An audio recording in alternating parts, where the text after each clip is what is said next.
A'udzu billahi minasyaitonir rajim. Bismillahirrahmanirrahim. Allah Subhanahu wa taala menjadikan kita sebagai khalifahnya. Memberikan kita kebebasan, berkehendak, berfikir dan mengambil keputusan.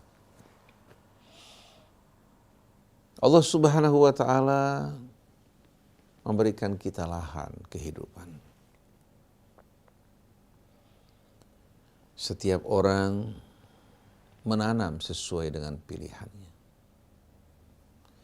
Di antara sebahagian manusia ada yang menanam lahan yang Allah berikan padanya dengan tanaman-tanaman yang berguna, yang bermanfaat bukan hanya untuk dirinya, tapi bagi keluarganya dan sesama manusia.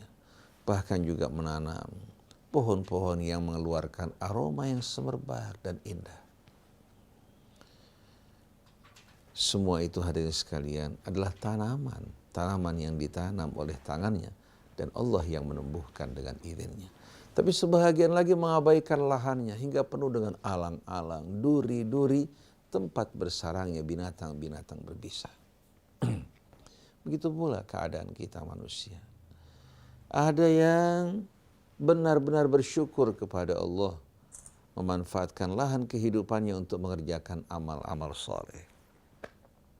Selalu ingat kepada Tuhannya, mensyukuri nikmatnya, bekerja dengan mengikuti petunjuknya hingga Allah melimpahkan rahmat berkahnya atas dirinya dalam kehidupan dunia dan juga kebahagiaan di hari akhir. Ingat, kita tidak berkuasa atas hidup kita, tidak berkuasa atas kesehatan kita, kita tidak berkuasa juga terhadap hati kita, bahkan bila kita berduka kita tidak berdaya untuk mengubahnya, apalagi terhadap hati dan perasaan orang lain. Maka jangan kita menyombongkan diri, jangan kita membanggakan diri. Sadari kedudukan kita sebagai seorang hamba.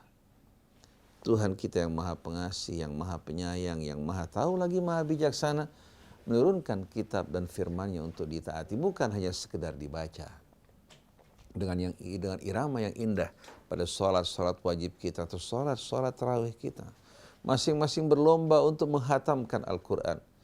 Tapi tak ubahnya bagaikan keledai-keledai yang memikul tumpukan-tumpukan buku tanpa memahami isinya. Bukan ini yang Allah kehendaki.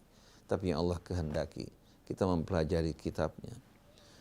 Kemudian kita mengamalkan isinya, mengikuti petunjuknya. Ini firman yang datang dari yang maha agung, bukan keluar dari kesepakatan DPR, bukan pula undang-undang dasar yang dibuat dan diletakkan oleh MPR, bukan pula keputusan presiden, tapi datang dari pencipta alam semesta dan isinya, yang berkuasa di langit dan di bumi, termasuk berkuasa atas kita semua.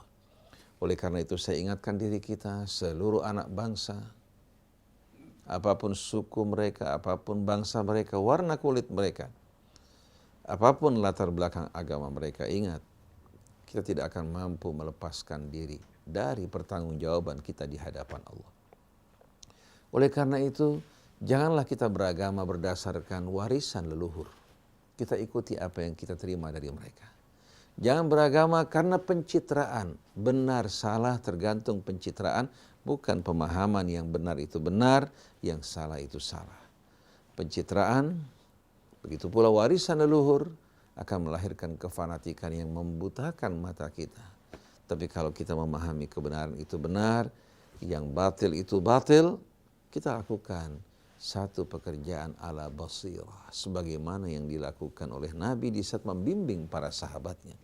Mengajak mereka berfikir, mengajak mereka berdialog, mengajak mereka membuka akal fikiran mereka. Tapi akhir-akhir ini, yang menyedihkan justru banyak ulama-ulama Islam yang mengajak umat untuk tidak berfikir dan berakal.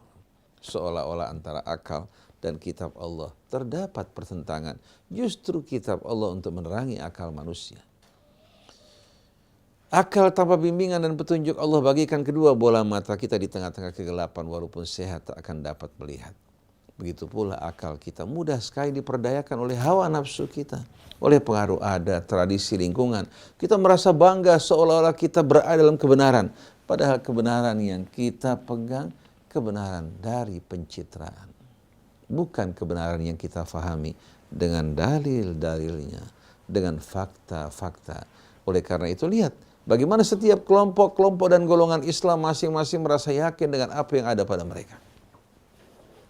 Masing-masing beranggapan apa yang ada pada mereka merupakan kebenaran yang mutlak. Oleh karena itu mereka tidak pernah mempertanyakan argumentasi yang ada pada mereka, tapi selalu mereka berupaya untuk mencari argumentasi yang melemahkan lawan mereka yang berbeda dengan mereka. Syaitan telah berhasil menjerumuskan umat Islam ke dalam kesyirikan hingga mereka bergolong-golongan, bukan mereka mengatakan ana muslim dan nahnu muslimun, tapi masing-masing justru hadirin sekalian menisbatkan dirinya pada kelompok dan golongannya. Kenapa? Karena kebenaran yang difahami, kebenaran dari pencitraan atau buah pencitraan, bukan kebenaran yang difahami. Agama yang diikuti merupakan agama yang palsu. Begitu pula Tuhan yang disembah, Tuhan yang palsu. Bukan Tuhan yang menciptakan diri mereka, tapi Tuhan yang mereka ciptakan dengan angan-angan dan khayal mereka. Oleh karena itu, marilah kita kembali kepada Allah. Kembali kepada kitab suci Al-Quran sebagai tolok ukur kebenaran yang tidak meragukan.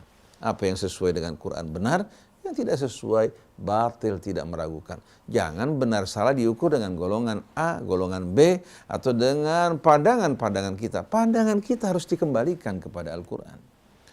Baik itu doktrin-doktrin ajaran yang ada pada kelompok Syiah, kelompok Sunnah, kelompok Salafi, kelompok Mu'tazilah, kelompok manapun juga, tidak ada sakralitas. Tidak ada jaminan akan kebenaran mereka kecuali di saat mereka menyesuaikan diri mereka, pendapat mereka dengan kitab Allah. Oleh karena itu cukup sudah kita menjadi permainan syaitan. Cukup sudah kita diombang-ambingkan oleh hawa nafsu kita. Cukup sudah kita dibutakan, ditulikan oleh kefanatikan kita. Mari kita bersatu dalam Islam.